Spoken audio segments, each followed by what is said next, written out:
Welcome to food ফান্ডা।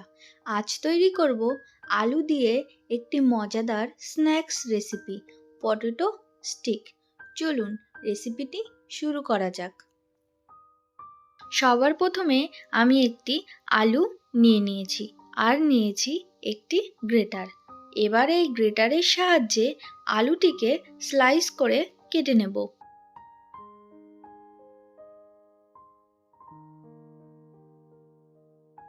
আলুগুলিকে খুব পাতলা পাতলা স্লাইসে কেটে নেওয়া হয়ে গেছে। এবার এগুলিকে পরিষ্কার জলে ধুয়ে নেব। এবার একটি পাত্রে জল নিয়ে তাতে দিয়ে দেব 1 চামচ লবণ। এই লবণ জলের মধ্যে আলুর স্লাইসগুলিকে 15 মিনিট ভিজিয়ে রাখব। এবার নিয়ে নিয়েছি একটি কাবাব স্টিক। এবার আলুর স্লাইসগুলিকে হাতের সাহায্যে রোল করে স্টিকের মধ্যে গেঁথে দেব। এই রকম একই পদ্ধতিতে প্রত্যেকটা স্টিক তৈরি করে নেব।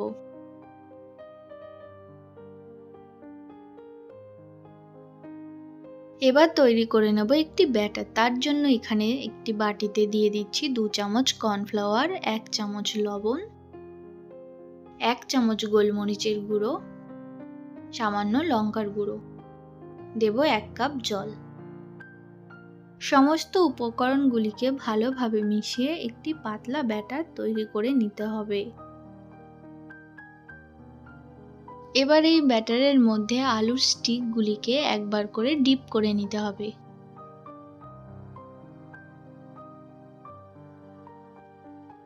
এবার গরম তেলের মধ্যে মিডিয়াম টু লো হিটে ডিপ ফ্রাই করে নিলেই তৈরি হয়ে যাবে পটেটো স্টিক।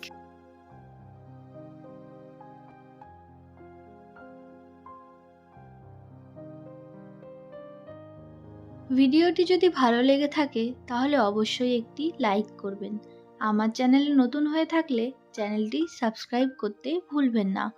নতুন নতুন ভিডিও দেখার জন্য অবশ্যই পাশে থাকুন।